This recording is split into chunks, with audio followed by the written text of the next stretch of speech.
want to survive. This is unusual. No lies, just tell the truth. This hit feels overdue. Your skin is shine like diamonds and light juju all over you. Monife, ayaba, olori, ayaba, monife, ayaba, olori, ayaba, monife, ayaba, olori, ayaba, monife, ayaba, olori. She's a goddess like Oshun, got me feeling like Ogun. I don't wanna waste your time, but I gotta make you mine. The feeling is mutual, she want this consensual. Tell me you stay, don't go away, pour my love over you. It's her melanin, way she sway her hips, her crown, loving it. Oshun Aladeo, you make me wait for you. You got me chasing you. Turned day to night, want to survive. This is unusual. No lies, just tell the truth. This hit feels overdue. Your skin is shine like diamonds and light juju all over you. Monife, ayaba, olori, ayaba, monife, ayaba, olori, ayaba, monife, ayaba, olori, ayaba, monife, ayaba, olori. I don't wanna cross the line, got me working overtime. 24, 9 to 5, and just to see you smile bright. I really wanna make you mine, yeah. Have you by my side, yeah. Just to get you right, can't get you out my mind. It's her melanin, way she sway her hips, her crown, loving it. Oshun Aladeo, you make me wait for you. You got me chasing you. Turned day to night, want to survive. This is unusual. No lies, just tell the truth. This hit feels overdue. Your skin is shine like diamonds and light juju all over you. Monife, ayaba, olori, ayaba, monife, ayaba, olori, ayaba, monife, ayaba, olori, ayaba, monife, ayaba, olori. Ayaba mi, ayaba mi, olori, olori. Yeah, yeah, yeah. Yeah, yeah, yeah. Monife o, monife o. Ola femi, ola femi, ola femi, ola femi. Bobo, bobo, bobo, ayami. Bobo, bobo.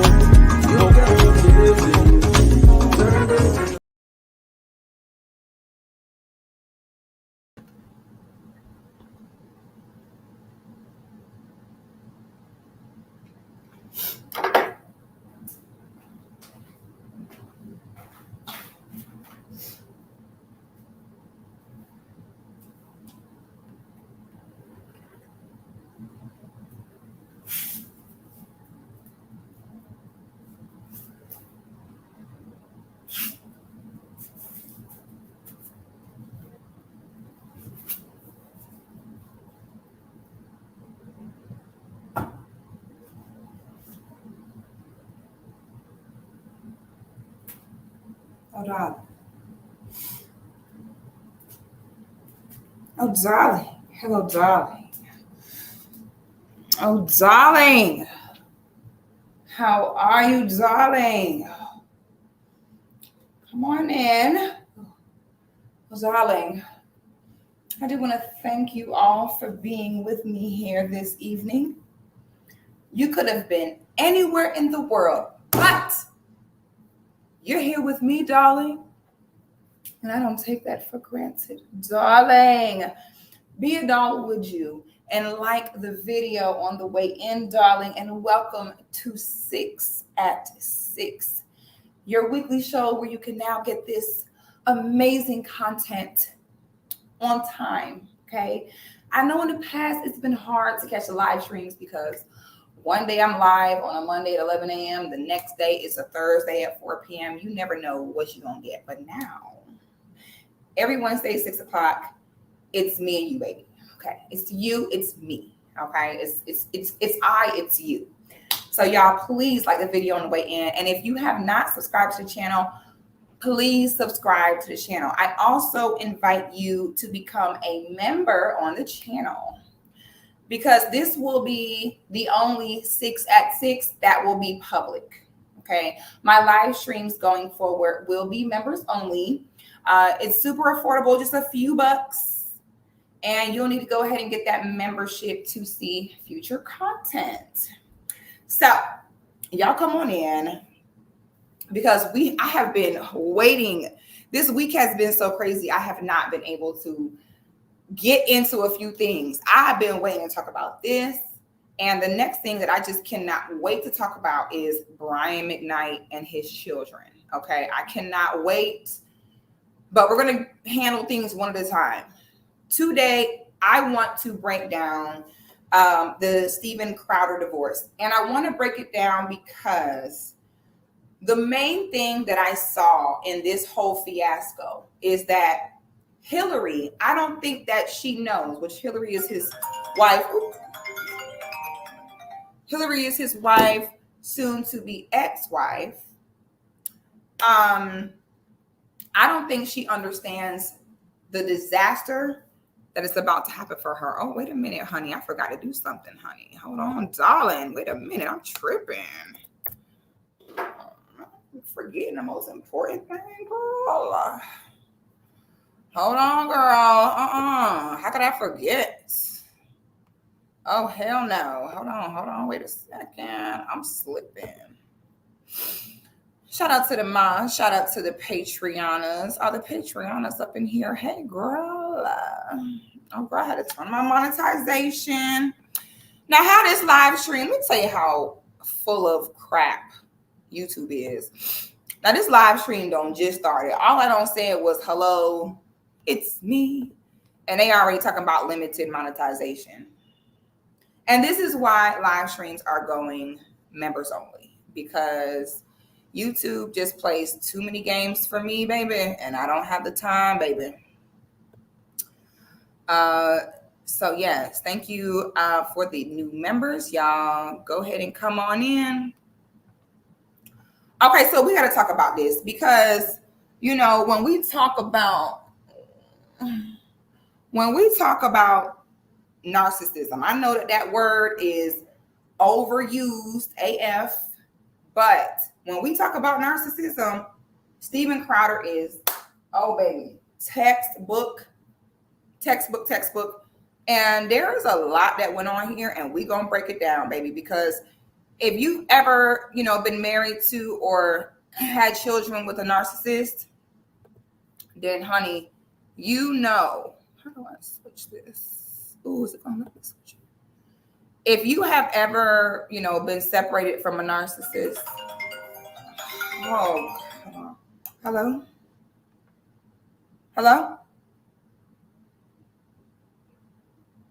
What happened? Stop fucking lying, bitch. Bitch, stop fucking lying, bitch. Bitch, I know you is fucking lying. Hold on, bitch. Hold on. Don't say that, bitch. Don't say that. I know you lying to me, bitch. Huh?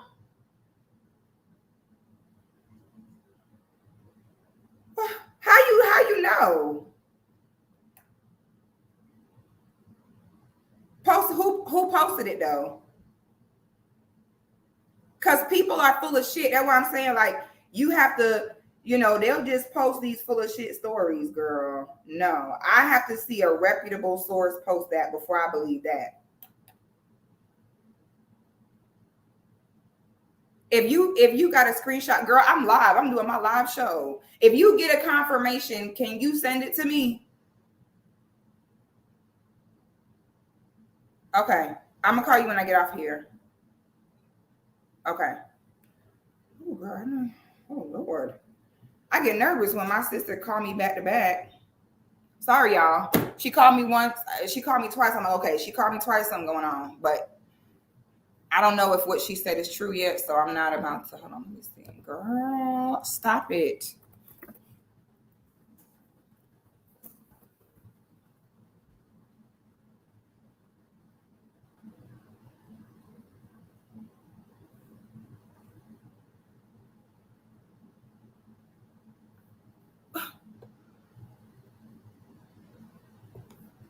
Hold on.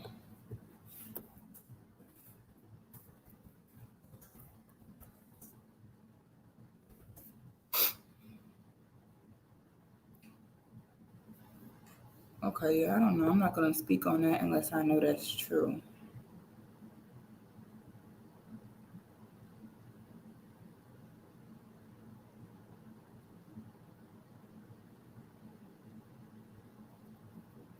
I don't know if that's true. Hold on. Yeah, I'm so sorry, y'all.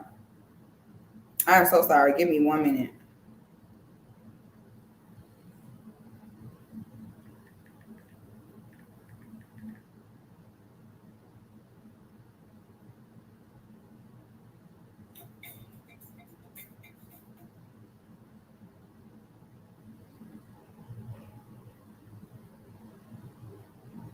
Okay.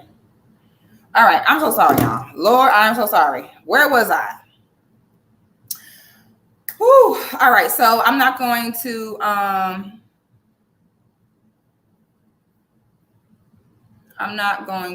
do too much for the intro. I ain't gonna do too much. It's a lot going on today. It was some type of active shooter, some kind of active shooter in Midtown earlier. It's a lot going on, baby. It's a lot going on. But anywho. So I'm going to pull up the video. I'm not going to do too much talking. I want to talk about this because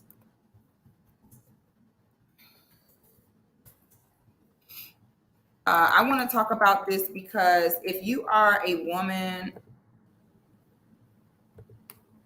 that is in this situation, or shoot, even if you're a man that's in this situation.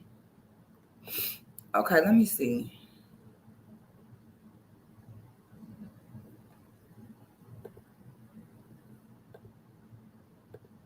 Hold on.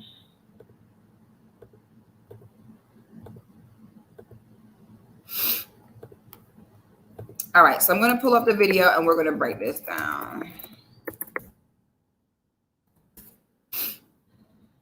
Okay. I can't, even though I cannot stand this woman, I cannot find this video. This is the first video that came up, so unfortunately.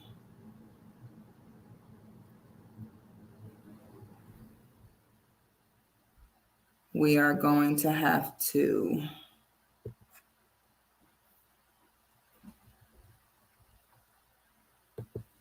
use.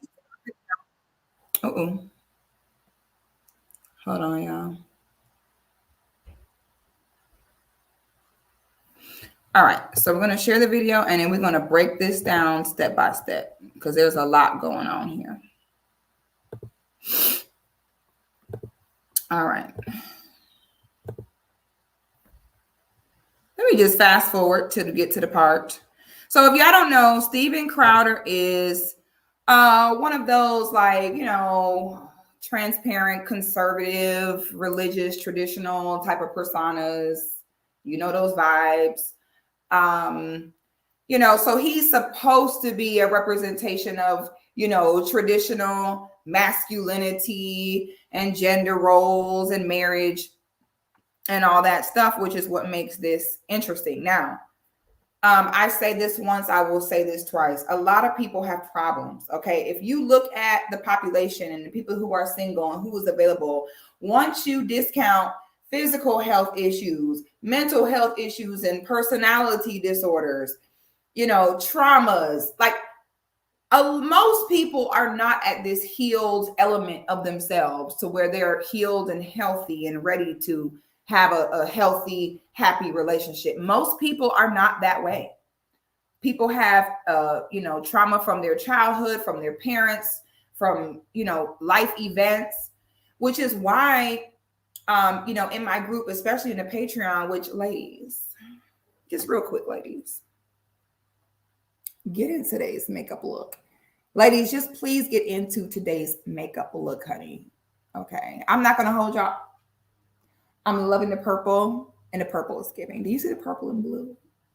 Let me really make sure y'all are getting the whole look. Okay. So we just created this look on my Patreon.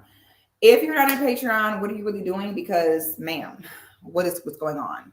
Okay. Don't be in my comments like, Six, what is that eyeshadow? What is that lip combo? Baby, all of the information be in Patreon. So I get ready for my show live on the Patreon.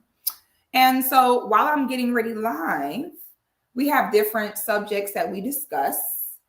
And like, for example, today we had open discussion. We had open question and answer. You ask questions, I give the answer. I give the game on whatever it is that you're looking to discuss. Let your big sister help you.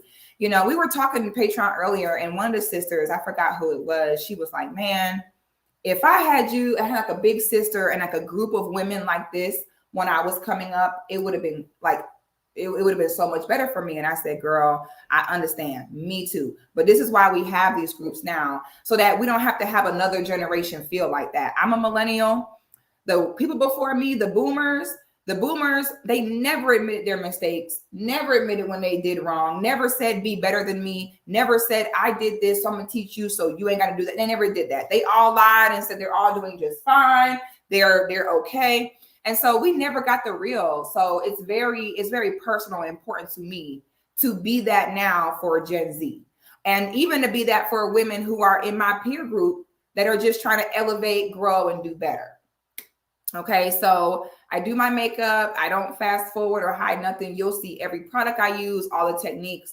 We're in the chat. We're talking, having conversation, asking questions. Like tonight, we're getting together. We're having a movie night tonight. We're watching Indian Matchmaker on Netflix, and we're kind of breaking down how culturally people get together and pair up and what we can learning from people who have, kind of perfected that tradition throughout, the decades. We're having a big meetup in June 2nd through the 5th here in Atlanta. All the girls are coming to Atlanta. Patreoners take Atlanta. We're going to have a ball. I feel bad for the city of Atlanta with all the Patreoners there. The lituation is going to be incredible. It's just a dope group. We have a Discord, a group chat. You can put questions in the group chat. We share workouts, recipes, relationships. If you have whatever question you have, we have married women, single women. We have married women in there been married for 10 years. Some have been married for 10 weeks. We have everything you need. Okay. It's a great support group. So ladies, it's a women's only Patreon. Okay. There are no men in my Patreon. I speak to women and women only, and that's just what it is. So, fellas, don't not listen and join the Patreon. Then hit me up, put this on silent. Now, ain't nobody called me all day. Ain't nobody called or text me all day.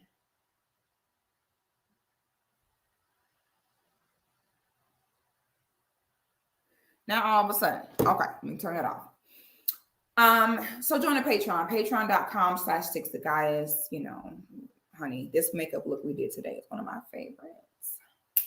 I ain't gonna hold you, baby. All right, so let's go ahead and pull this up. Oh, y'all probably couldn't even really see. Can y'all really see? Hold on, I didn't know I was so small. Ladies, I gotta do the look down just so y'all can. How cute. I don't know, something about the red, the purple, and the blue. I love it. I'm sorry, I love it here. So, Steven Crowder, supposed to be, Mr., traditional conservative, all that. Oh, the Patreon is in the chat. Hey, girl, gang. I just love this for us. I just love what we do here. You tired of being mean and ugly? Come to death row, baby. Okay, come to death row. All right, we are not that group of women just sitting there complaining, honey. Nah, baby, we doing what we need to do. All right. So now, thanks, girl. Honey period. So now I'm going to pull this up and we're going to break this down. Lord knows I cannot stand this woman, but we're finna use her video today. First, get. Okay. I'm just going to allow you to watch it, and it's very, I'm going to be honest with you, ladies. Once you are waist deep in a situation with a man like this, okay, you don't already marry him, had his kids, you're in hell with him forever. So this video is more so for women to prevent this, okay, to look for what not to do. All right, that's more so what we're doing here. Hold on. Y'all like my little curtains I put up or whatever? I like my little curtains, girl. I don't know. I like my little pink curtains. Girl, put me up a little curtain. Put me a little plant, girl. I'm slowly working on my set. Okay. Slowly working on my set, adding cute little things, updating it. You know what I mean? So yeah, we've got a lot going on. And so let's go ahead and break this down. Entirety. I drew a boundary. I drew a boundary.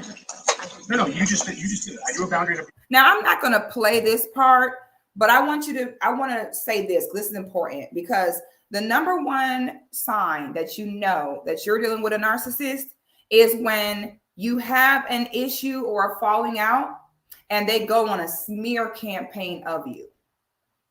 Okay. When you tell a narcissist no, when you set a boundary with a narcissist, when you say no, thank you, no, they do not take that well. Okay. They don't take that well whatsoever, and it makes them up the ante.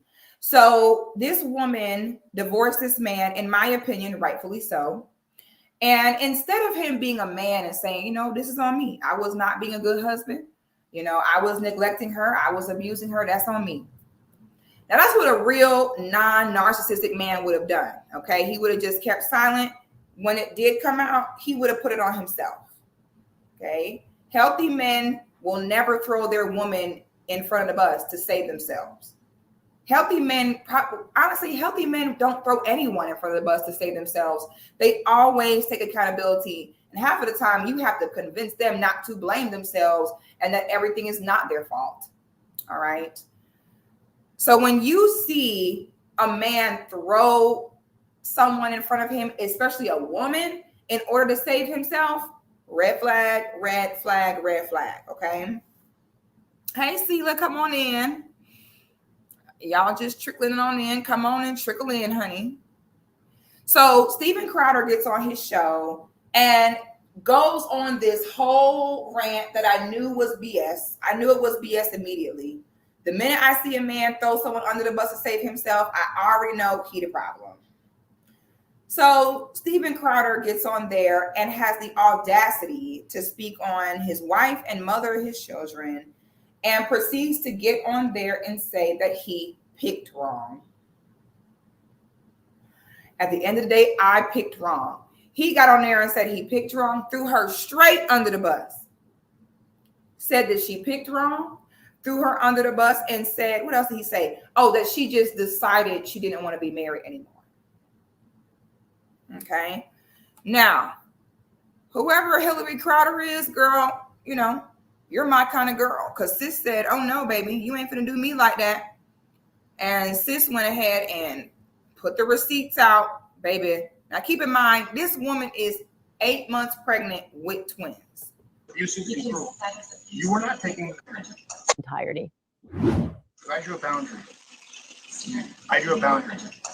No, you just did it. I drew a boundary of abusive and cruel. You were not taking the car. Because if you refuse to do wifely things, then I... When I read between the lines on this, the other thing about when you're with a narcissistic man is if there's something that hurts you, if you get sick, you're pregnant, you are having an issue, they look at that as an inconvenience to them, okay? Narcissistic men, they want what they want. They don't like their schedule to be interrupted, okay? When they're doing something, The concept of compromising for you is something that their brain just doesn't compute. Okay. You could be, talking to the president on a Zoom call and they'll be in the background making a ton of noise and you're like, hello. And they'll look at you like, what? I got to pour my cereal. And you're like, can it wait 5 minutes? Their brain does not work like that. The way they translate that is, you are rude and inconsiderate because I need to do this. So why are you ruining my schedule? I need to do this right now. They're not good with, give and take. So this woman being pregnant, I guarantee you, he looks at this as an inconvenience to him. Oh, now because she's pregnant, now she gets to take the car. This man is a multimillionaire and they have one vehicle. That's not on accident. That's on purpose. That is 100% a control tactic. And Hillary, I know you saw these signs before you got married. Your wedding pictures looked cute, but ma'am, I'm sorry, but you knew. Okay. I don't know when we get to this point. Like I was talking about this earlier. I said, listen, break up. We have got to stop doing this thing where you get with someone and things are cool in the beginning. You're in a relationship, and then as time go by, you start to see certain things about that person, and you're like, ugh.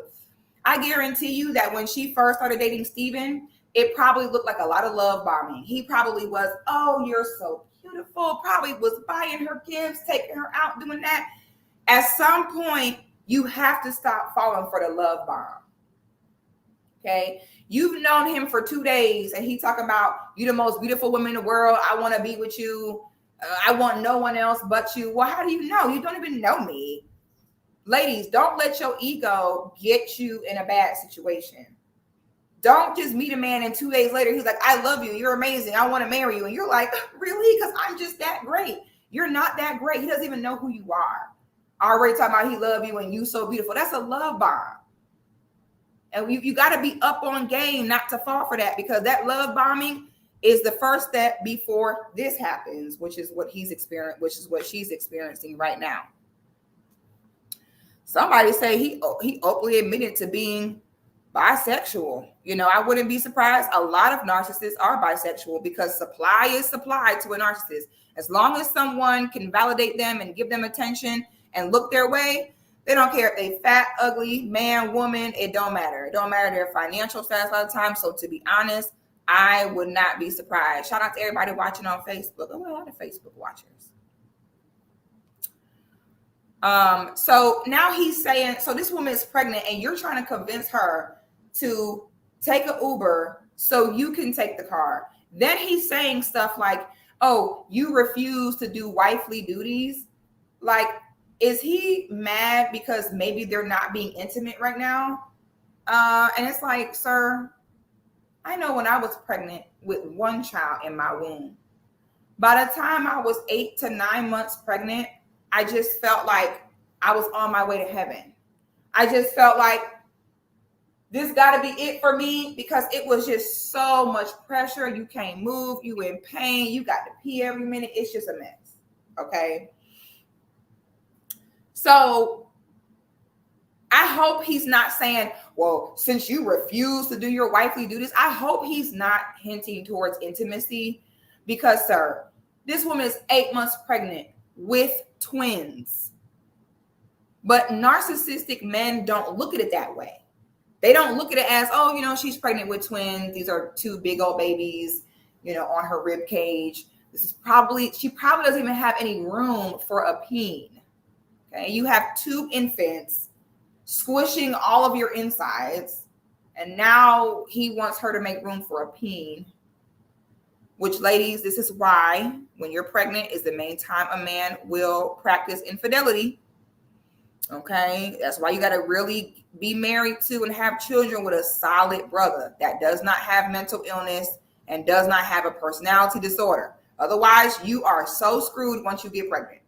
You're going to be home crying, pregnant with a big belly, and he's going to be running around town living his best life, and you're going to be looking crazy. So I'm really hoping that he's not saying, since you refuse to do your wifely duties, I hope he ain't talking about intimacy, because respectfully, fuck you. I don't care about any of that. And I'm 8 months pregnant with twins. Go to hell immediately. Okay, so I'm hoping that ain't what he was talking about. Because, girl, I almost said something. I will go pick up the groceries. I want you to also keep in mind, he's like sitting back like this, puffing his cigar with his 8-month pregnant wife, breathing in the smoke air. The little twin Caucasoids in there, like, daddy, we can't breathe. The little Caucasoids in there, they're like, the little transparent big head babies in there, like,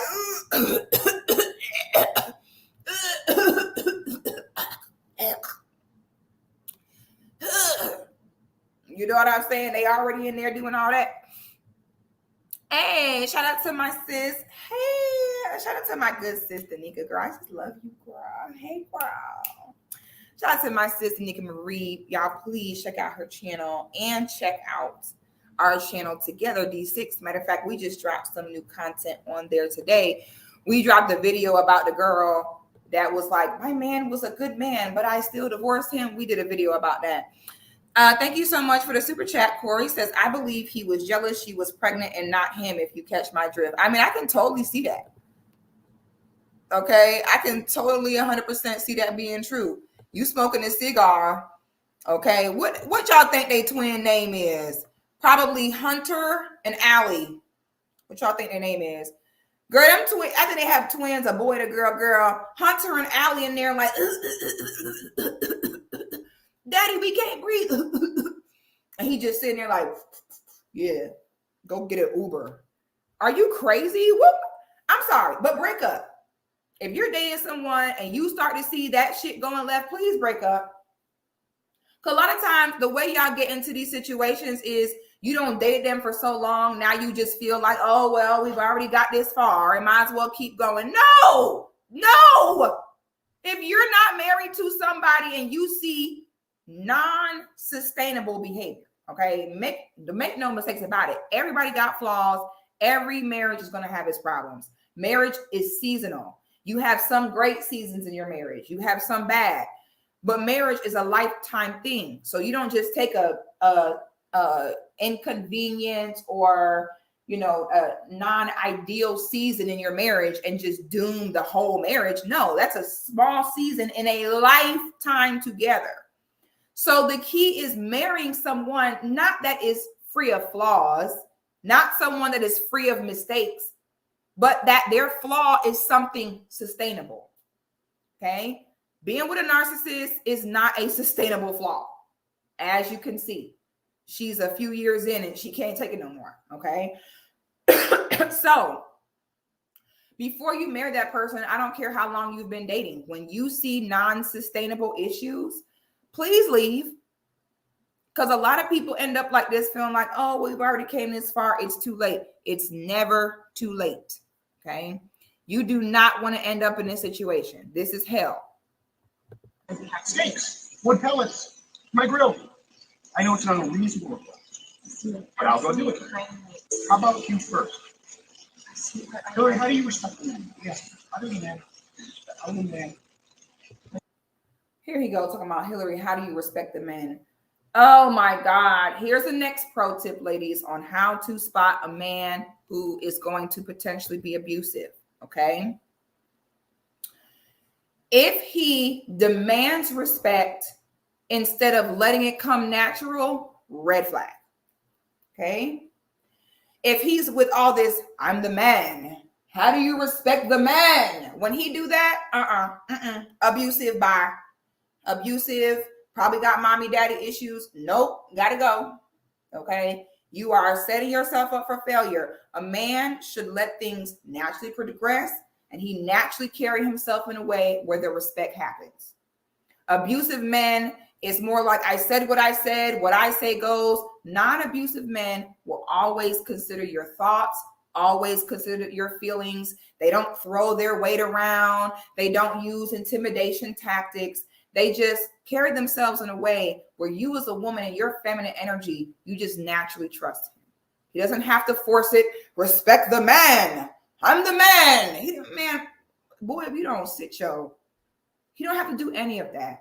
Healthy masculine men, your intuition will already be to trust them. Okay. Men that demand trust, man that I'm the man. So don't do it, because deep down he knows you're never going to feel that way about him because it's not genuine on his behalf.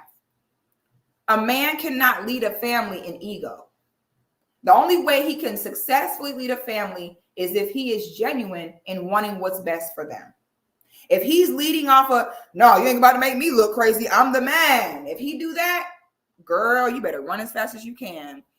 Hey, thank you so much for the super chat. Leticia says, hey, Six, so excited for you and your new show. Thanks, girl. I appreciate the support. Girl, I finally said, you know what? I need to come on at a set time, honey. We moving on up in the world.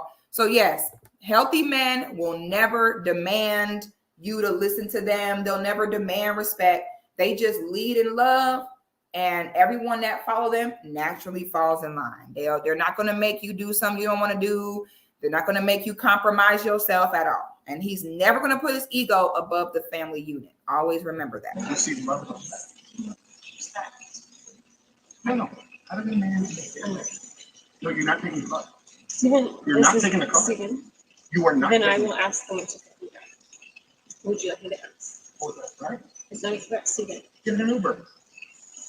Okay, Stephen, I can't. The fact, girl, I'm trying so hard, girl, because girl, when I tell you this could not be me, honey, when I tell you there is no way in hell this could be me, I don't have the patience for this. The fact that this man told his 8-month pregnant wife, pregnant with twins, she can get in an Uber. I immediately would just be like, I have ruined my life.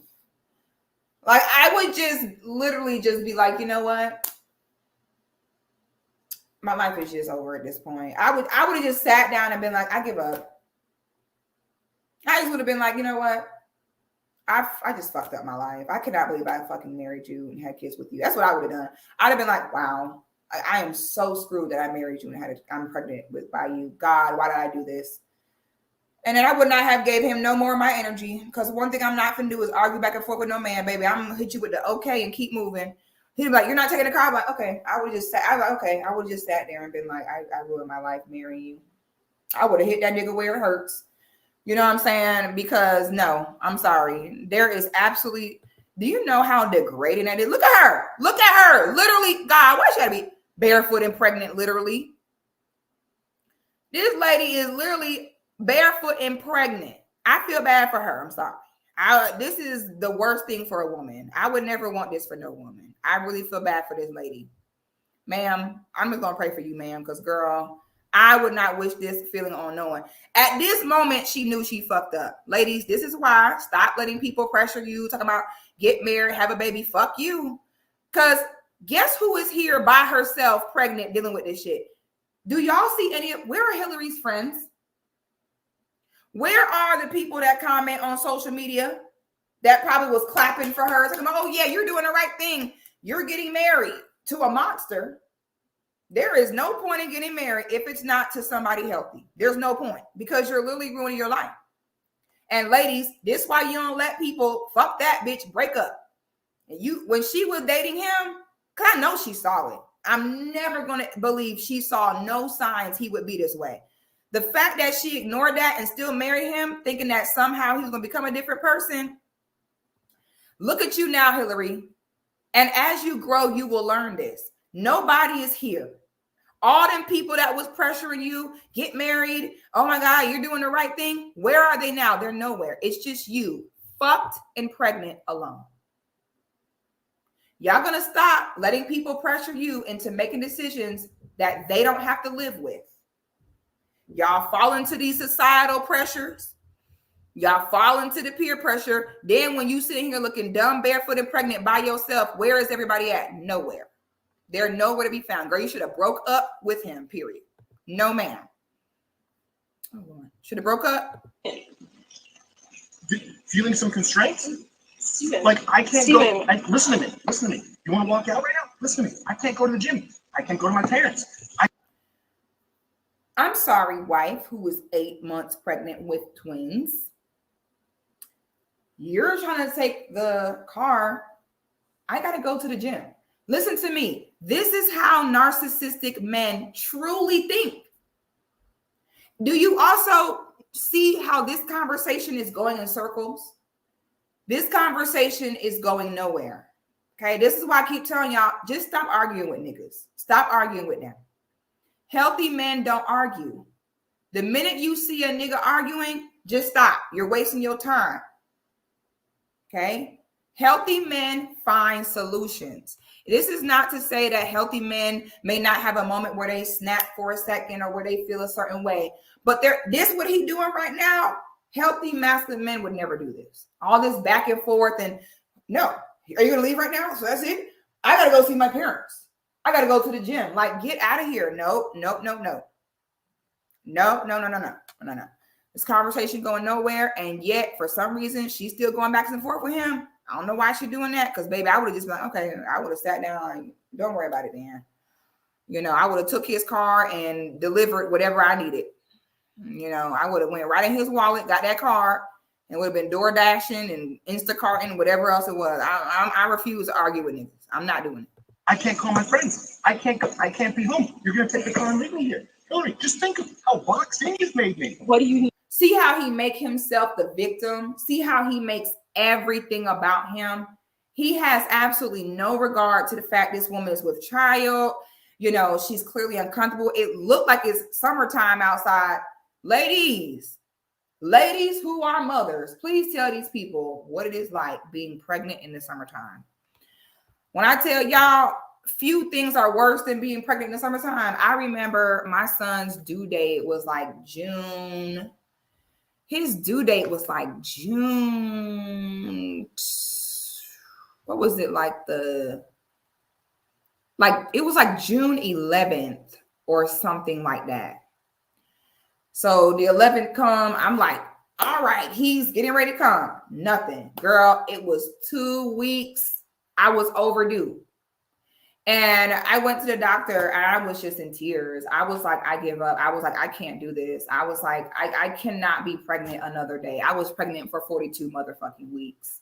And I told the doctor, I was like, I just feel like I'm just not going to make it. I cannot do this. No, they did. Sent me to the hospital, made me take a stress test. Then had the nerve to be like, oh, well, your stress test was fine and everything's fine, so we cannot induce you.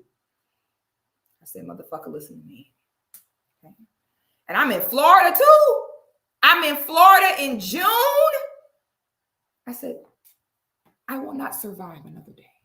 Listen to what I'm telling you. This baby has been in me for 42 weeks. This baby has got to go. Either that or I die. They was like, we can't do it. We can't do it. I'm sorry. Girl, I went home and drank a whole bottle of blue ginseng and put myself into labor because I couldn't take it. So I feel this pain right now. Ooh, you pregnant with twins, 8 months. It's summertime. Ooh, girl, bury me with my ancestors right now because no man. And somehow he making it about him. Okay. Somehow he the victim. Somehow you supposed to feel bad for him and all this. Abby say, I was pregnant in Florida in the summer and I carried my son full term. Baby girl, listen to me. Oh, I just cringe thinking about it. And he making it about him. A narcissist is a man where something traumatic happened in his life, normally at a young age.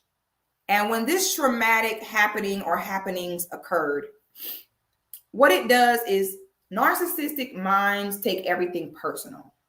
Everything someone say or do to them, they take it as a personal thing. So if they were abandoned, neglected, abused, they internalize it. And it causes them to think to themselves, this bad thing happened to me because I'm so disgusting. Okay, my father abandoned me because I'm just a bad person. Okay, my mom abused me because I'm terrible. I'm just a horrible person. I'm not good enough. I'm not good enough for myself or nobody else. Okay. So what narcissistic men will do is they have this desire to get people to like them. This desire to get people to validate them. So they'll spend money and love bomb you and compliment you and spoil you in the beginning to get you to like them. Then you know what happens when you actually start liking them? They punish you. Once you start liking them, they be like, how could you like me? I'm a terrible person. Look at me. I'm just terrible. And you like me?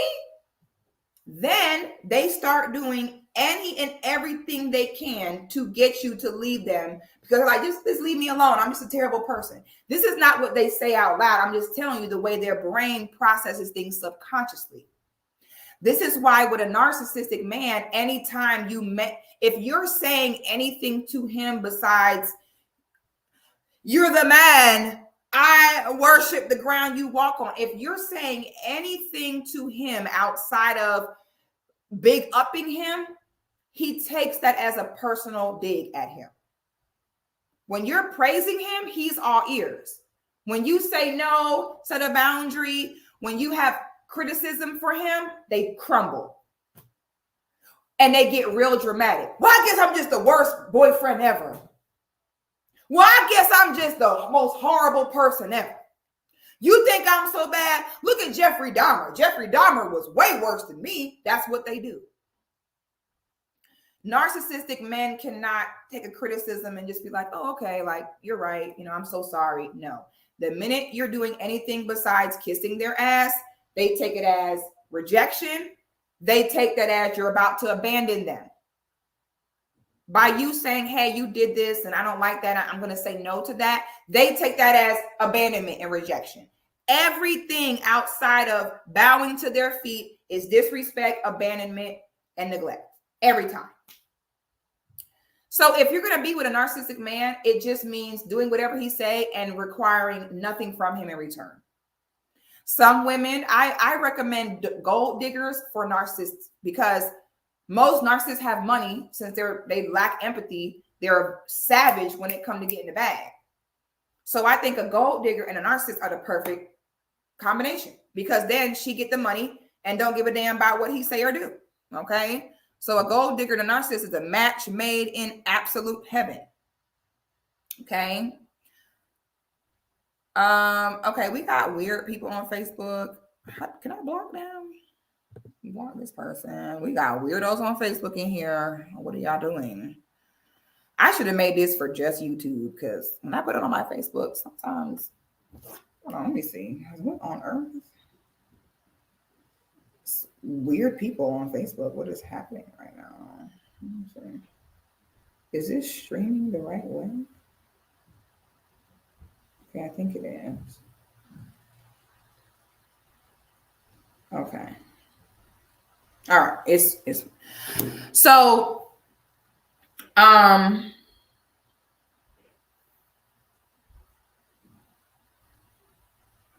so this is why then, so the narcissistic man, so then he tries to get you to like him, then you do like him. Then he'll start doing stuff to make you dislike him. Like what Steven is doing with this stupid thing of, you're just antagonizing this woman for no reason. And you'll see later on in the video, pay very close attention what he does once she leaves. He's clearly berating her, clearly humiliating her. Narcissists hate nothing. Narcissists will sneak diss you, resent you, say all kind of stuff about you. Then when you're like, you know what? I'm just going to get out of here. Like, clearly you don't like me. You say all this stuff. Then when you're like, I'm gone, rage, smear campaign, because they're losing control. All right. These are the things you need to be looking for, ladies, so you don't get stuck in a situation. You need to pick up. I'll get it. I'll be back when I'm back. No, that doesn't work either. You'll be back when you're back. That doesn't work either. So see how he's not giving a solution? We've been watching this interaction for 2 or 3 minutes, and I still don't know what it is he really wants. Okay. I still don't know. And the roles are reversed. She's playing the masculine role of trying to find a solution. She's like, I'll have someone pick me up. His response to that was, is that a threat? What? You see why stop arguing with them. Just stop. Once a man is arguing with you, you already know what that is. Just shut the fuck up and keep it pushing. She said, I'll find someone to come pick me up. His response was, is that a threat? What? Man, I'm not. Y'all want to know what my real secret is to looking good, even at my age? Y'all know what my real secret is? Keeping the weight off. That the real secret is to your skin looking good. Stop arguing with niggas. Stop letting them stress you out. Charge it to the game. Keep moving. The man is supposed to find a solution. Every solution she come up with, it's a problem. She said, well, tell me what you want. I'll get it. That isn't going to work either. You is a bitch ass nigga. Okay. Hillary, come join the Patreon. I'm going to help you get through this. Okay. Hillary, book a consultation with me. Okay. Book a consultation with me and I'm going to teach you how to get through this. I'm going to coach you through this because you letting this nigga stress you out, girl. And you just cannot win. You can never win an argument with a narcissist because they're not looking to actually resolve the problem. They're not looking to do that. They're just looking to berate you and talk down on you to make themselves look good. And she actually going back and forth with him. This how I know I'm hell. I'm hell because the way I would have handled this, I would have had him pulling his hair out before I would have. Okay. I would have known how to handle this nigga. I would have had something for that ass. See, Hillary, you don't know what you're doing. I can show you how to win in this situation, sis. Do you understand the difference between my life being set to the second and you going to be back on back? So now she crying. Okay. Don't ever cry in front of a narcissist. You know why? Because that turns them on. That's what they want. When you're dealing with a narcissistic man, never let him see you sweat. If you got to cry, bitch, cry in a car. Because he gets a hard on when you cry. By you and crying, Steven, bingo, that's what he wanted. Don't ever shed a tear in front of them. Go to the car and cry. Or stop giving a fuck, even better. Okay, stop wasting your energy. Okay? Healthy men, healthy relationships. I don't want to sit and say they're easy because relationships, marriage is work. But you get what I'm saying. It flows. All this back and forth, no solution. He just complaining. Everything you bring up, he knock it down. I mean, what way is this to live?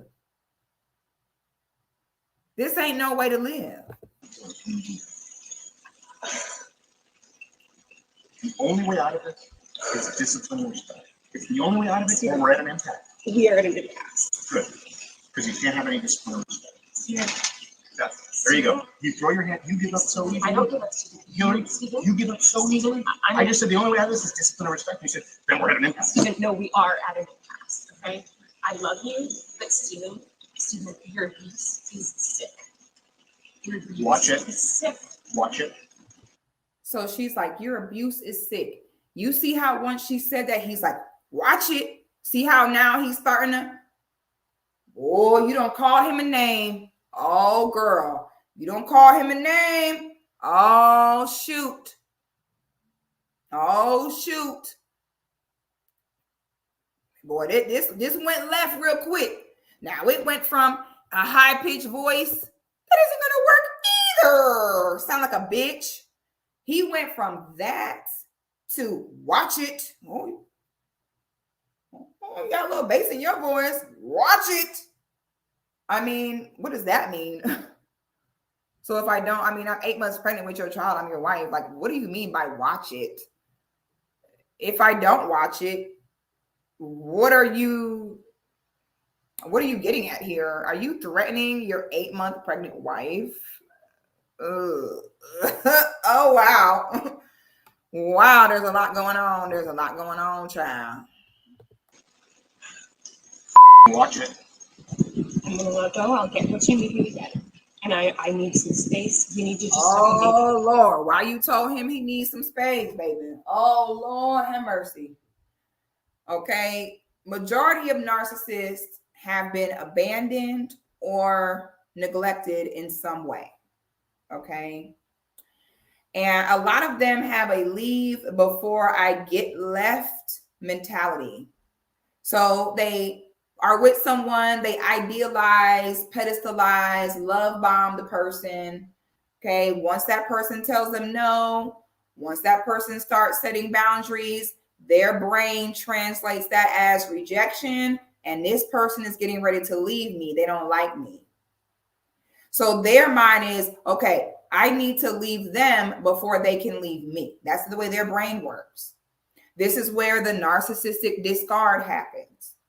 But when you know what this is, you sit back and it's almost funny to you because, nigga, you're so predictable. Okay. Once you learn the game, you won't be crying and going back and forth. You'll know exactly what it is and baby like, oh, I know what he got going on. Keeping it right on moving. Okay. Okay. I love you. I love you very much. I don't love you. That's the big problem. I've never received love from you. And the fact is, when I go, look, I need you to do A, B, C, and D, you just be disciplined about it. You go, no. See how he translates her not listening to him as it means she don't love him? This is how their brains truly work. See how he keeps saying stuff like, well, you're not doing what I asked you to do. You did not do A, B, C, and D I asked you to do. He doesn't look at it as this is a human being who has their own rights and autonomy over themselves. Yes, you are her husband, and there is a level of submission to you and leadership that you have. But all this, you didn't do what I wanted you to do, so you don't love me. Stop. And now we got to question, well, what is it that you wanted her to do? Because right now you're trying to get her to get into an Uber 8 months pregnant with twins. Imagine you the Uber driver and she get in the car and start going to labor. You pick her up. Where to, ma'am? She like the grocery store. And then her water break in the back. Can you even be that pregnant getting an Uber? You know, and even worse than that is apparently he was not even there for the birth of the children.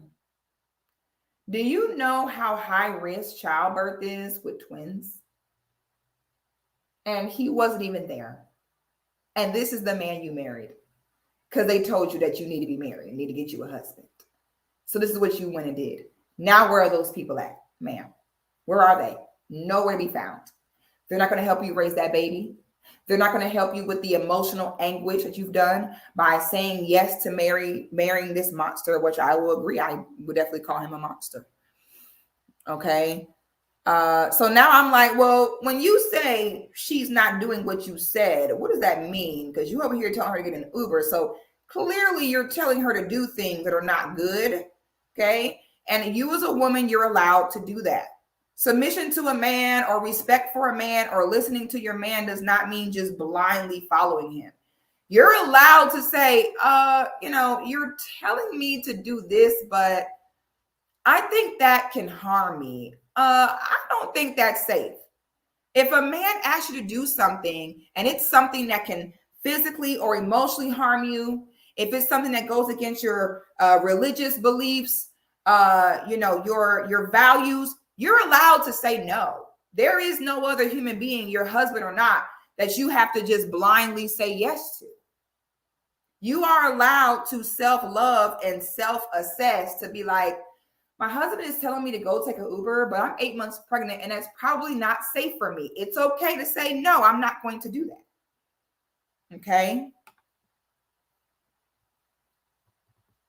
Yep. And that's exactly why he could not wait to get ahead of the situation and get on the internet and say that he chose wrong. Because he's trying to find, and that's why I'm saying, I think that Hillary is in danger. I think she need to take them kids and disappear. I don't think she need to let him know where they are because he doesn't like you. He said, fuck you, fuck them kids. Okay. And he's losing control. Now he's being exposed. Narcissistic men cannot stand to be exposed. I don't even recommend exposing them because once you expose them, Lord, God only knows what's going to happen after that. Okay. All right, let's continue. But I love you more than life itself. Okay. Put on some gloves. No. But I love you more than life itself. That's not fair. That's not fair and it's disingenuous. Hillary, you're right. We're in past. become someone, listen to me, day in and day out, worthy of a wife, worthy, no, not as a wife. I didn't say as a wife. As a wife. Hillary, come on now. I'm not going to engage. I'm not going to engage anymore. I'm going to go. I'll get texting what you need. You should have I'll get been you said what that. you need. I love you. I'm committed to you.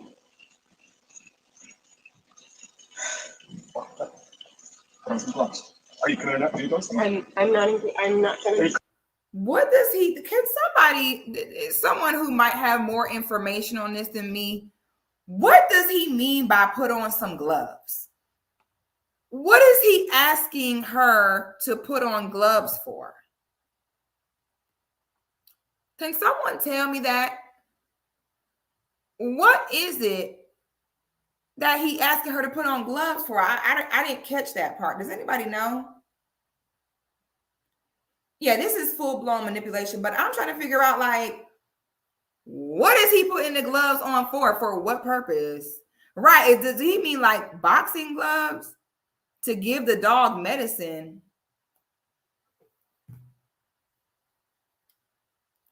Oh, that's what he's talking about. Oh my God. Oh my God, I can't. Oh my God, I just cannot. Oh my God. Committed enough to do those things? You're not committed to anything. You're not committed to anything. You just said I love you. I'm committed to you. Walk the dogs, put on some gloves. Walk the dogs, put on some gloves. Are you committed enough to do those things? This girl is 8 months pregnant, holding her belly. He's talking about walk the dogs while he sit on his behind like this, smoking a cigar. Girl, bye. Girl, I would not wish this on my worst enemy. Are you committed enough to do those things?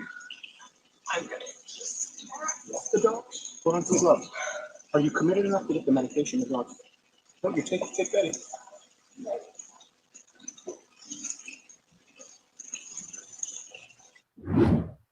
So that is both heartbreaking and infuriating for me to watch. I cannot even comprehend how any man can speak to a woman like that, least of all when she is 8 months pregnant. And sadly, that isn't the worst part of that correspondence.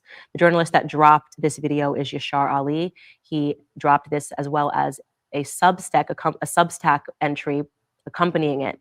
On the Substack article, he wrote, "Moments later, off camera, Steven Crowder, by his own admission, would lose control and scream at his pregnant wife in a threatening tone, quote, 'I will f you up,' end quote, which led his wife to flee their home."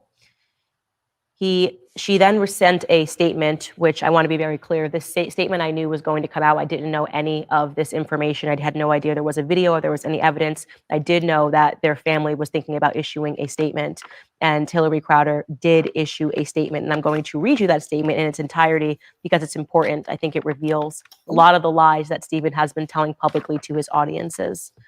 You know, I'm gonna be honest with you. I'm at this place now. You know, the thing I know about narcissists is I think the best way to handle them is believe what you want. Yeah, whatever they said, yeah, it's true. Believe it. Yeah, whatever he said it is, yeah, that's exactly what it is. Just let it go. Okay. That's the way my brain translates this, you know, because now she's releasing statements and doing all that. I understand that probably for the sake of her children, she want to clear her name, but it's never ending with them. You try to clear things up one time, you got to do it the second time. It's just it's a mess. It reads, "Hillary is currently living alone in Dallas, apart from her family and support system in Michigan, and is focused on taking..." See what I told y'all? See what I told y'all? Where is everybody at? They're nowhere. Okay. There's exceptions to every rules. Are there some families who might be more supportive? Do some people have them families that they might drop what they're doing to come and, you know, console you and help you? I mean, some families will do that, but most of them will not. People have jobs, and not even necessarily because they don't want to. People have jobs and obligations. Like, most people can't just stop what they're doing and come tend to you. This is why I try to tell you, ladies, always be prepared for that baby to be your baby. Stop letting people pressure you into these relationships, because now look at her dumb ass by herself. And all them people that clap for her, oh, you're doing the right thing, you need to get married by 25, you do this. Now look, now you're a single mom like everybody else. They say she in Dallas by herself. Wow. With her kids. Wow. Boy, don't let this be taking you. care of her young children. She is not prepared at this time to speak about her divorce becoming public or the misleading statements made by Stephen about their relationship. The truth is that Hillary spent years hiding Stephen's mentally and emotionally abusive behavior from her friends and family while she attempted to save their marriage. She was the one who was asking to work on their relationship to keep the marriage intact for their unborn child. In June of 2021, Stephen left their home to pursue elective surgery. It's very important. I want you to remember that. I'm going to come back to that point. Hillary urged him to get the help he needed to address his abuse with the hope that their marriage could be saved and they could peacefully live together as a family. Instead, Stephen refused to do so and chose not to be with his wife during the birth of their twin children. After the birth, Stephen bought a townhouse and left their home permanently. Hillary was not aware that Stephen hired a divorce attorney and asked his assistant to cut Hillary off financially. There is significant documentation substantiating these facts. I want you to remember that portion as well, because that's another lie that Stephen has told this publicly. man got on the internet.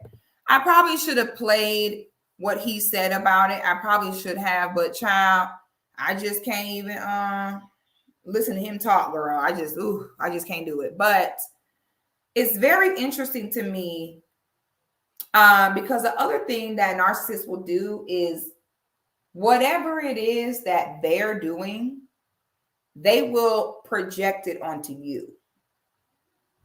So he's the one that decided he didn't want to be a husband. He's the one with the problem. And he somehow projected all of this onto his wife, saying she didn't want to be married. She changed her mind. But come to find out, it was him the whole time. That's the way their brain works. They disassociate like that. We hope that Stephen will cease from speaking publicly about these personal matters in an untruthful manner. We also look forward to there being full transparency in the legal process, so there is fairness and accountability for the actions that caused the divorce and to ensure the outcome is what is in the best interests of the young children. I would first like to go back to that portion where she says Stephen left their home to pursue elective surgery, because I know exactly what surgery she's referring to, because during my first backstage here at Daily Wire. And let me tell you also, Candace need to be careful as well.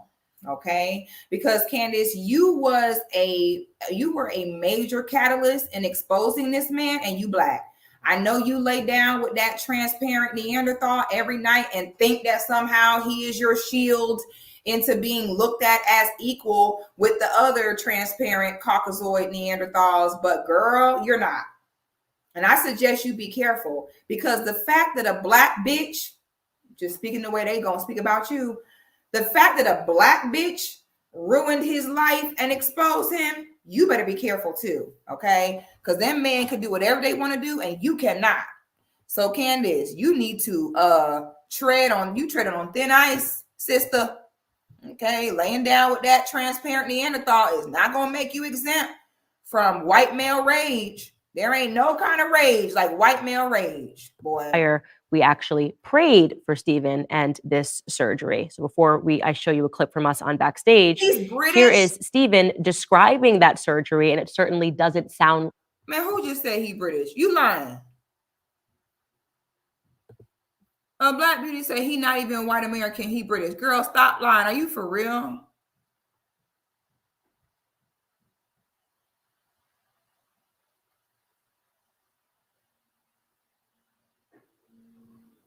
Oh, they're saying he Canadian. Oh. I'm about to say, child. Like it's elective. Take a listen. I explained to you a little bit what it is. You know, a lot of people say, why are you smoking? My heart is actually great, but my heart doesn't work great. And the reason my heart doesn't work great is, long story short, because of a connective tissue disorder I have, and my chest is caving in on my heart. So I've got I'm at a little more than half of the blood flow that you guys have, ventricular output from my heart. So it's a mechanical fix.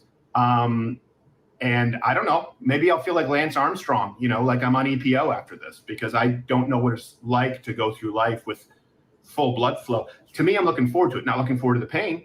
Lance Armstrong, by the way, with full blood flow. Let me find out he having problems, you know, standing up for himself. You're talking about he got blood flow issues. I know what that means. Oh Lord. With the 3 balls, not the one. So yeah, it's overall a positive thing. And honestly, I've probably needed a little bit of rest. It comes in the form of having my chest cracked open. Obviously, he had the surgery and then his lung collapsed. And here is us praying for him, praying that he actually gets better. Before we leave, I just have to, this one off the subject for a minute. Our pal, Steve Crowder, who makes the best ashtrays in the country, truly is in the hospital fighting for his life. And he's really come close. He's come close to the dark edge of things. And I just want to say that crazy as he is, we love him and we're thinking about him. That, we hope he makes it back. You're a better man than I am. Well, that's true. I was actually just looking forward to the show being over so that I could text him and say, hope you don't make it, pal. Actually, this is a real story. Last night I had to. The fact that Candace is even comfortable sitting amongst these white men like this is so sick to me. Like, look how she crossing her legs like them. She's ha ha ha. I think that Candace Owens in her mind thinks that she's a man. She presents as feminine, but when you really look at the way she moves, the way she talks, it's like in her mind, she fits in with them. Like, and she can sit with, I don't know why, why do rich old people sit like that? Like, I don't know. I don't know. I know this is like a classy way of men sitting like this, but for some reason it annoys me.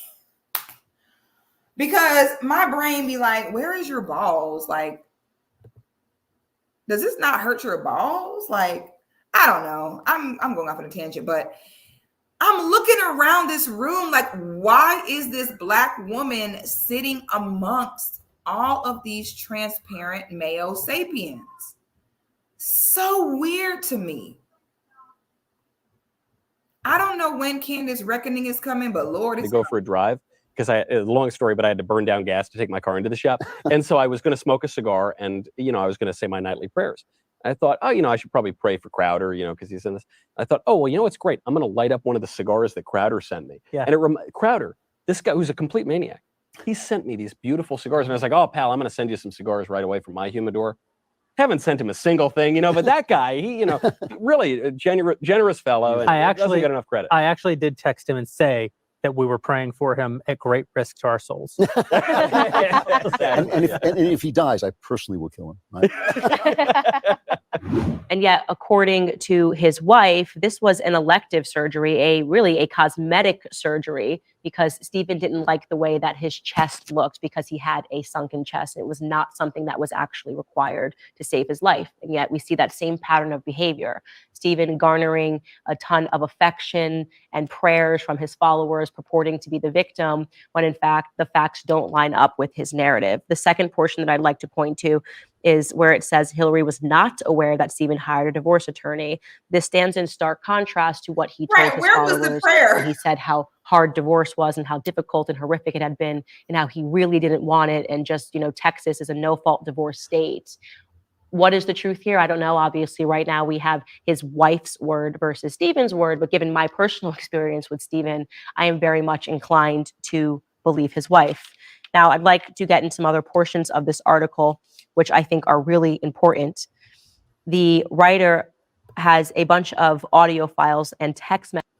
I love this comment. Jelly's World says, and the fact that the other guy was like, you're better than me to be praying for him means he knows what's up, which is why I know that Hillary knew who this man was before she married him.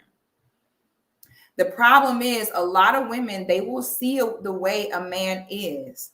And instead of them taking that for face value and really thinking to themselves, okay, is this going to be someone that I'll be comfortable being with the rest of my life just as the way he is? They somehow think that once they get married and have the child, that the man will treat them better. So no fault divorce means you can just get divorced. It doesn't have to really be a reason. It doesn't really have to like be you can just say, I want to get divorced. You can just wake up and be like, I want to get divorced. And okay. But the problem here is that, yeah, if strangers can see he's a monster and he's a maniac, as his own peer said, she knew. So women are going to have to get to this place where you're not going to sit there and feel like, oh, after I marry him, this will get better. It won't. It 100% will not get better after you marry him. It will actually get worse. Because now he knows, oh, you're married to me, you're pregnant, you're stuck. Oh, now I can definitely act a fool. Okay. Okay, there we go, Buttercup. Now we getting there. All she saw was, oh, he's famous. He got clout. He got money. That's all she saw. She ain't think about that part. Okay. She was not planning on this aspect of it. She ain't think that far in advance. Messages that were sent to him that he was able to review.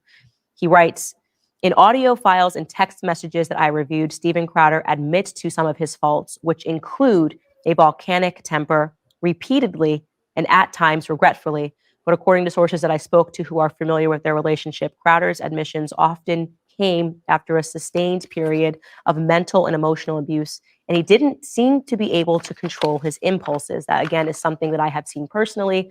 Very bizarre, but he would insert me into a divorce announcement and purport that I somehow extorted him. It's very bizarre in the way that he attacked the Daily Wire. And there just seem to be a lot of signs that he is not able to control his emotions. And so the question that I will ask is, how many people are going to allege abuse from Steven Crowder before we listen? You know what, Brittany? That is a very good point, and I think you are totally correct. She said they set Candace up. Why was she the showman that spoke about this? They did that on purpose. You ain't lying. That's why I'm saying she better be careful. Because, boy, baby, you dealing with a maniac, psychotic, Mayo sapien. Oh, girl.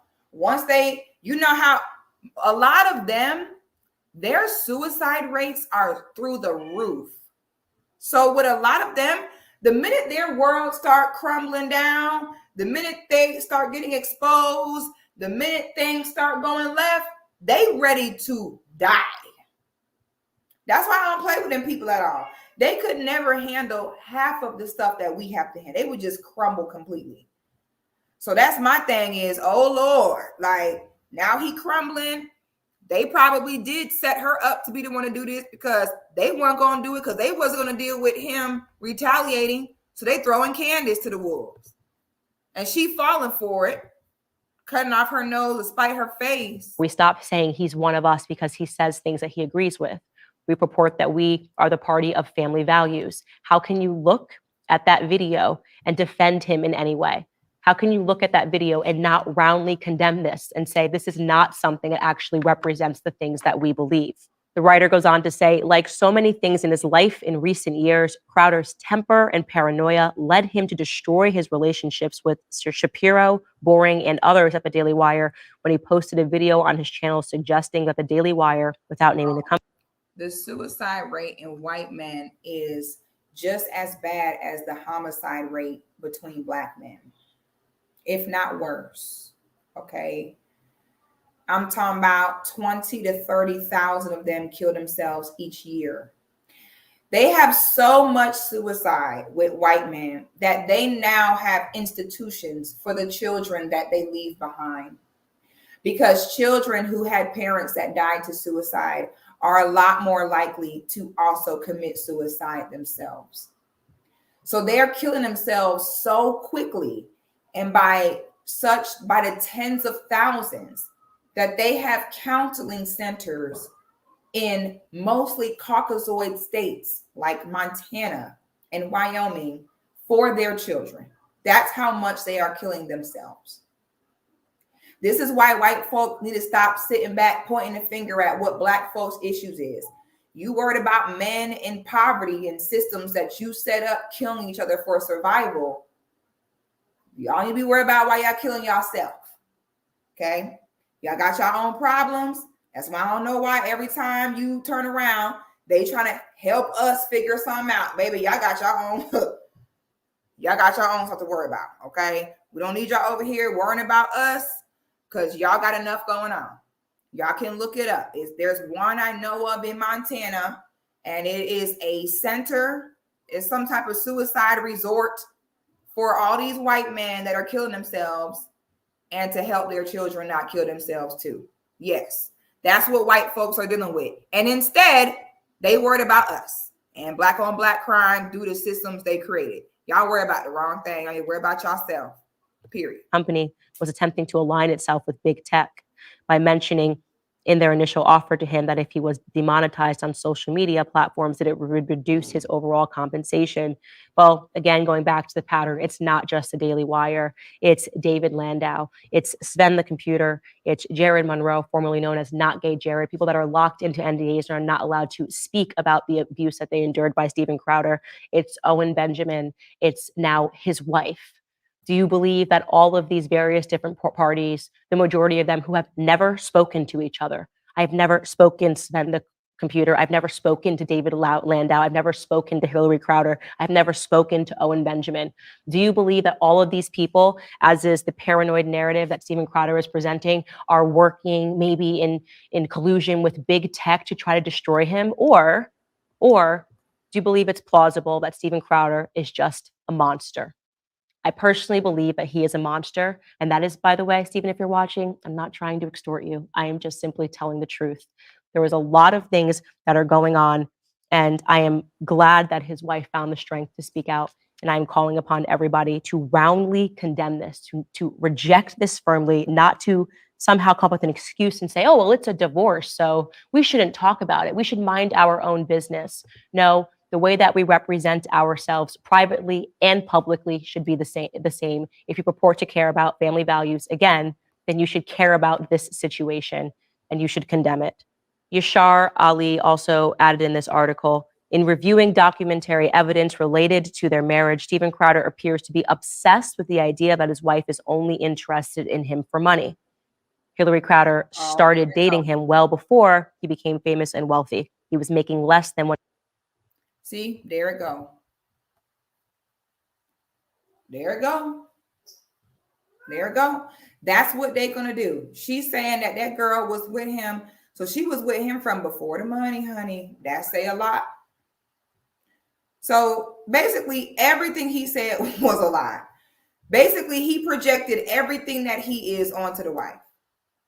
Okay. The narcissistic smear campaign, trust me, I understand. I've been the victim of it myself before. It is very frustrating because that person going around basically saying you did everything that they did. And at first you'll kind of feel this desire like, no, like I didn't do that. Like he's lying. You feel the need to do that. And then eventually you'd be like, you know what? There's no point. You just want to be free. You just want to be free. And you'd be like, you know what? Believe what you want. You just have it. Okay. So now part of his smear campaign, okay, let me tell you right now what Steven Crowder next move is. He finna go red pill manosphere. Okay. This is what it looked like. This is the other side of it. Are there women who file divorce from their husband for no reason? Yeah, it's a thing. Is that every single case? No. You have cases like Steven where you were just 100% a shitty husband. You're honestly just a shitty person, to be real with you. You treated your wife like crap completely. Now she's divorcing you and you get on the internet talking about, I chose wrong. She just wanted to be single. Then he's going to start a red pill manosphere YouTube channel telling other men how they shouldn't get married and how, divorce is bad and marriage doesn't benefit them. This is how they're created. Instead of saying, I fucked up my marriage. I was a horrible husband. I was a horrible person. I treated my wife terribly. Instead of doing that, it will be, don't get married. Marriage is a scam. And these women just want to leave and take half. You see what the other side of this look like? This is what the other side looks like. This is why we got to get away from this hurt narrative. this hurt narrative where it's like, oh, you blaming everybody else. Oh, they don't want to stay married. They don't want to do this. Sir, you were a terrible husband. Okay. So if and when he does, lose his job or lose his money, and if he don't kill himself and his whole family, his next move will be red pill anti-marriage YouTuber. $100,000 a year when they got married. Again, the Crowder narrative never seems to line up with the reality. And on that note, for those of you that are asking for an update, yes. Oh, Lord, Candace. Okay, my Wi-Fi said enough is enough. My Wi-Fi is like, you know what? We're over this. Like, don't even worry about it. Oh, Lord, said the red pill community are supporting him, child. That's why I just hope we can get away from all that. Like, can we just be a little bit more balanced, in these conversations? Because if we being real, like, he wrong, period. Okay. If we being real, he just wrong. There really ain't no way around it. There's no way to make this sound good. He's just wrong. So, ladies, please be careful. Once you have a child, once you're married, you're in such a vulnerable state. Okay. When you're pregnant, yes, y'all, please like the video. Okay. Please like the video and please make sure you are subscribed to the channel, y'all. So, ladies, this is not a joke. Saying that you're going to marry somebody and be with them for the rest of your life until you die is major. Okay. The man that you choose to lead and be the authority in your family will make or break your situation. So you're really going to need to be careful in how you make this decision, because I'm going to be honest with you, Hillary ruined her life by picking the wrong man. You cannot ignore these personality disorders. You cannot ignore these issues and these traumas and these consistent behaviors. You just cannot. Hillary will hopefully get smart after this. Hillary, you're going to have to, I'm going to talk about what it's going to look like trying to co-parent with him. Hillary, you're on your own. And, I don't say this often, but in this situation, I'm going to go ahead and say it. Hillary, I hope you take him for everything he got. He deserves it. Ladies, this is another reason why you get married before you have children. If Hillary was not married to him, do y'all think that from the way this man is acting, do you think he would have made sure she was okay and, took care of the children and given her what she deserved by being with him when he was shooting at them? Do you think he would do that on his own? He won't even take the blame that this divorce is his fault in majority. So do you think that if there was not a system in place to make him be accountable, to not just leave this woman high and dry like how he did when she was in the hospital giving birth to their children? I'm going to be honest with you. If I was with my husband and I was pregnant and I was giving birth, did y'all not hear what Candace said, that he scheduled himself a surgery on the day she was giving birth? If my husband did that, I just don't think there would be any coming back from that. I think I'm actually surprised that he is still the one that filed divorce, because to be honest, I would have filed divorce. If I'm pregnant with your child and you don't even show up, if you're my husband and you don't show up when I'm giving birth, you better be dead or in jail. And once he did not show up for me giving birth to our children, I just would never have been able to lay down with that man ever again. I would just been like, it's over with, because I would have been permanently done. There was no way I would have been able to give my body to him after he did not show up for the birth of our child. I'm going to be honest with you. That would have been it for me. Yeah, like that is just next level. That's so, I don't even know what to call that. Like, that's just a whole different story. Like, most of the time you're not going to see a man, be married and not show up for the birth of his own children. Like, that is very, I would not say that is a very common thing, but if that happened at all, that would have been it for me. I'm not gonna hold you. Yeah, clearly she has problems, and the fact that she was still with him after he did that, because any woman with common sense, it should have been over with. You know, he has let go of his duties as a husband. His job is to cover you, protect you.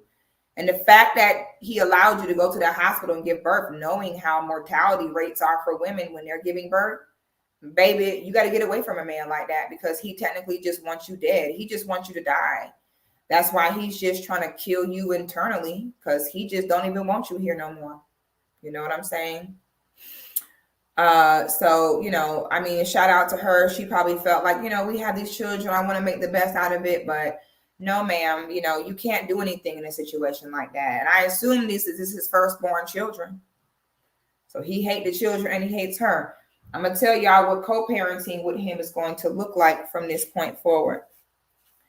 Everything that he does from this point forward is going to be to prevent Hillary from moving on. Hillary, you're going to have to stay single for probably at least 10 years. Once your children get a lot older to where it's safer to take them to childcare and they have each other, then you'll probably be able to date. But I'm telling you right now, any man that you date, you're going to be putting him in danger. And you're going to be putting a target on his back. More women need to understand, when you become a single mom, it's called single mom for a reason. It means being single. And you need to stay single until your children are double digits.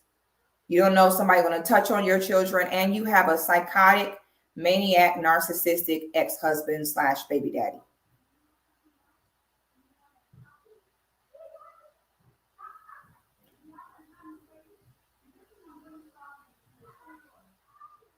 Oh, girl, I thought I heard my neighbor talking to my son.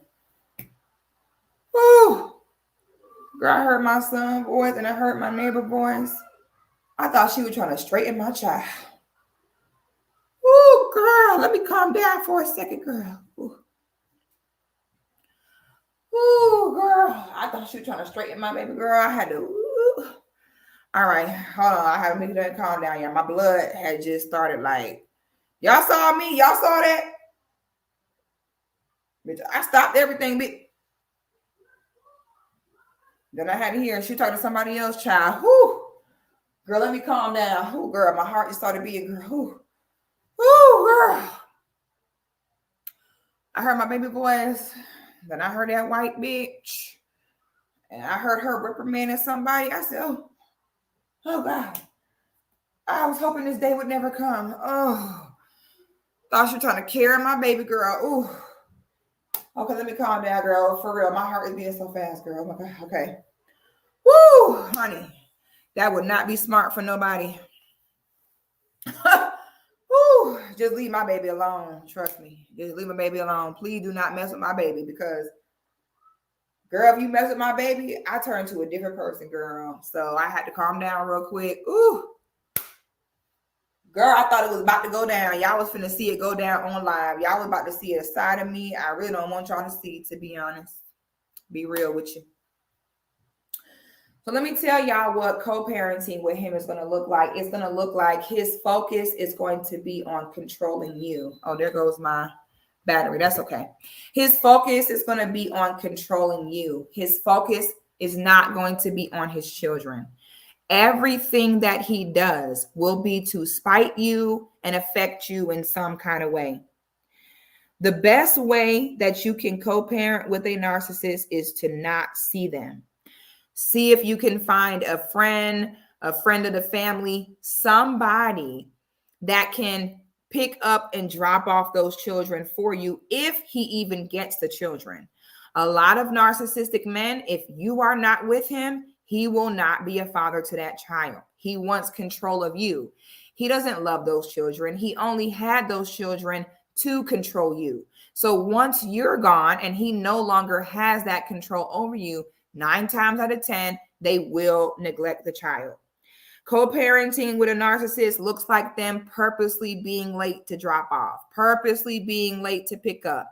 You could tell them, hey, please don't cut their hair. I'm growing their hair out. Co-parenting with a narcissist, then the child comes, they'll cut the child's hair off just to spite you.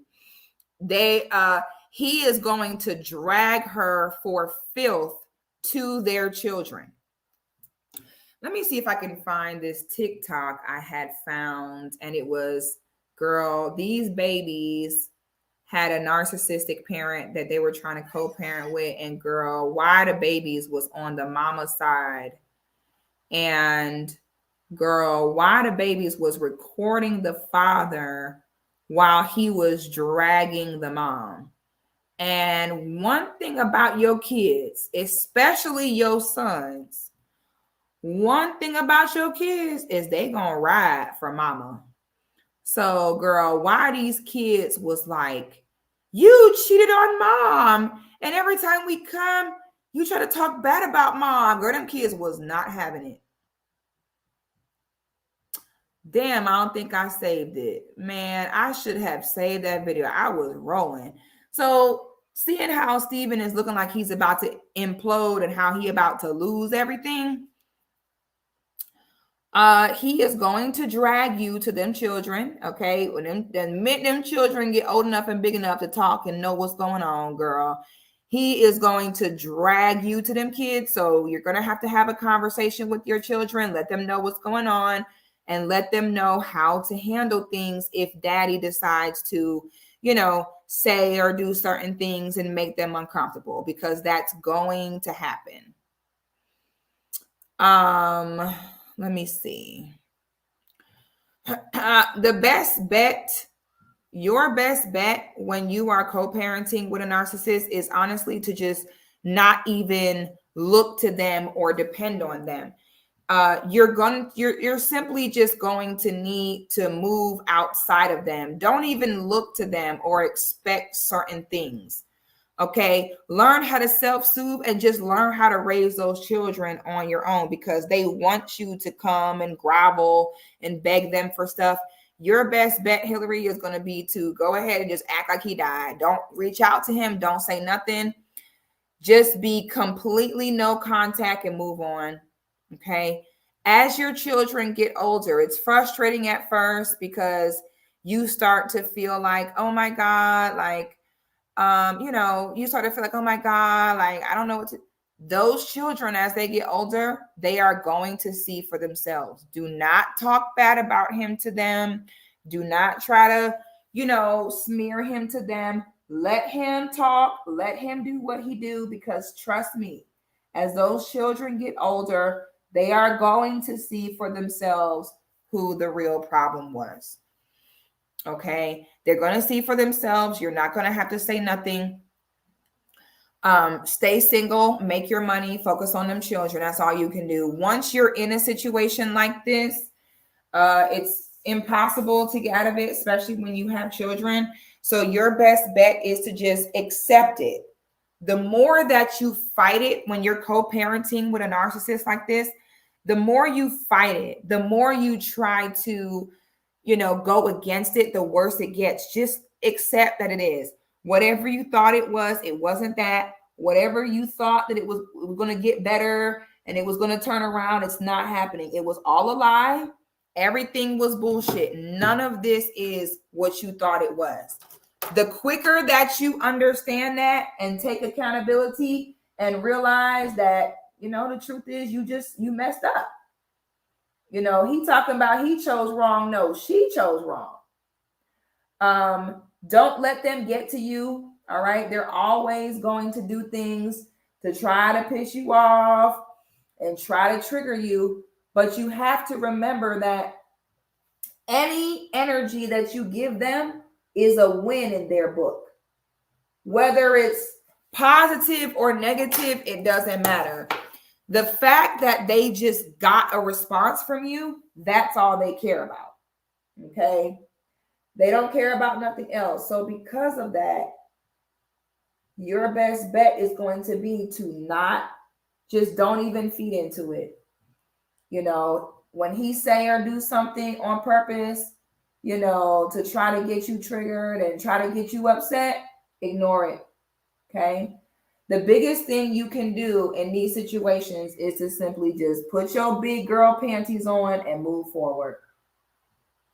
It is what it is. There ain't nothing you can do to change the situation. The situation is what the situation is. There's not really no point in going back and forth about it.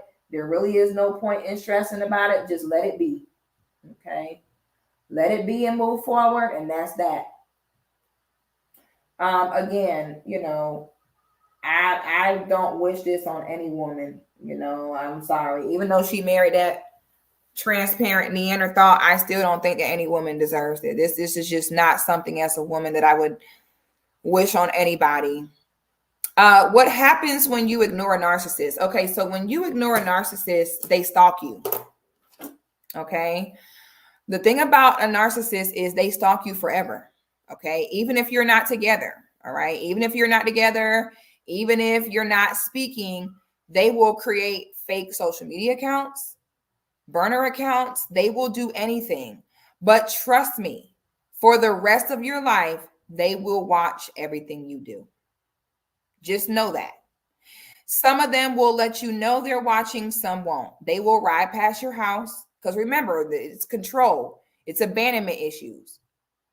So you don't ignore a narcissist and then they just move on with their life. No. They're creating a burner account. They're looking at what you're doing. They're watching your moves. Because in some weird way, that still makes them feel as though they have control over you when they know what you're doing and know what you're up to. Okay? Even if they're married to someone else, they can have 20 kids with someone else. They will still be on that burner account trying to look at what you're doing. Yes. The next thing is when you try to cut off a narcissist and try to like go cold turkey cutting them off, a lot of times they will cry, scream, call your mama, and do whatever they can to get you to come back. But the problem is, let's say you succumb and you be like, okay, you know, well, damn, they went through all this to get me back. They must really be sorry. Okay, let me go ahead and go back. You know what happens? Then they feel like, wow. So all I had to do was cry and buy you some flowers and show up to your front door with my shirt off in the rain with a boombox and you took me back. You're so dumb. And then whatever they were doing to you before, they're going to do times 10. Okay, so that's why when you're getting ready to go cold turkey and cut off a narcissist, you got to just cut them off and keep moving because they're going to try to do all kind of things to try to get you to stay around, but it's all cap. You know what I'm saying? And so you got to know that. I just want to see women avoid situations like this. Like, this is not it. This is the worst situation to be in. I hope this video helped. Yeah, a mediator definitely is a good idea when dealing with them. Again, act like they died. There's nothing you can do. You can't win an argument. They don't want no solutions. It's just literally, it's a nightmare. And, you know, this is why I don't shame women that don't have children. Okay. I'd rather a woman not have children than have children by the wrong person. I don't shame no one because they're not married. I'd rather somebody not be married than be married to the wrong person. Only 30% of people in our community are married. Out of that 30%, only 20% stay married. That's sad. Clearly, reform needs to happen. Clearly, the rhetoric of get married by 21 is not healthy. Because you make women say yes to men like this because they want to conform to society. But because you tell them that's what they're supposed to do and you shame them, you make them say yes to this. Just to still end up divorced and still end up a single mom. What was the point? You did all that and then what? Reform, reform, reform. Thank you so much for the super chat. Kate Cooper says, great show, 6. Love you, sis. I appreciate that. I appreciate all donations and support to the channel. Thank you so much, Derek. Oh, I got another cash app. I didn't see that. Oh my God, that was so sweet. I love that. Thank you. I appreciate the support if y'all like the stream. I appreciate y'all letting me know that. Does anybody have any questions or anything they want to say before we get off here? Honey, I'm hungry. We about to get ready for movie night on the Patreon, ladies. If you're not on the Patreon, this is a good time to join right at the beginning of the month. We have a cool event going on tonight. You can come through. It's patreon.com/Sixthegoddis. I don't be here on the main YouTube channel that much, but I'm in that Patreon and Discord every day, you know, so YouTube be playing too damn much with people. So baby, we be on the Patreon. I want y'all to also remember this is the last public live stream. My live streams after this will be members only. Okay. We are tired of YouTube playing games. We are tired of all this, baby. We going members only, honey. Okay. So if you're not in the Patreon, please make sure you become a member of the channel to see future live streams. And like the video, subscribe to the channel when I end the broadcast. If you can please leave a comment on the video with your thoughts, I would appreciate that. Oh, thank you for the super chat. Lindell says, a divorced woman is not a single mother. She is a divorced mother. Love your content, 6. Lindell, say that when it's 2 o'clock in the morning and your children are projectile vomiting across the room. And now you have to figure out how to wrap them up in the cold in the middle of the night to take them to Walgreens to get some anti-vomiting medication, and you're by yourself. Okay. When it comes to the in and out everyday aspects of raising a child alone, it don't matter whether you were married or not when you had them. Okay. Married women who become single mothers, raising those kids by themselves is no easier.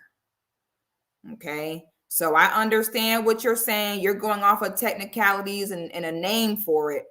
I'm going off of the actions.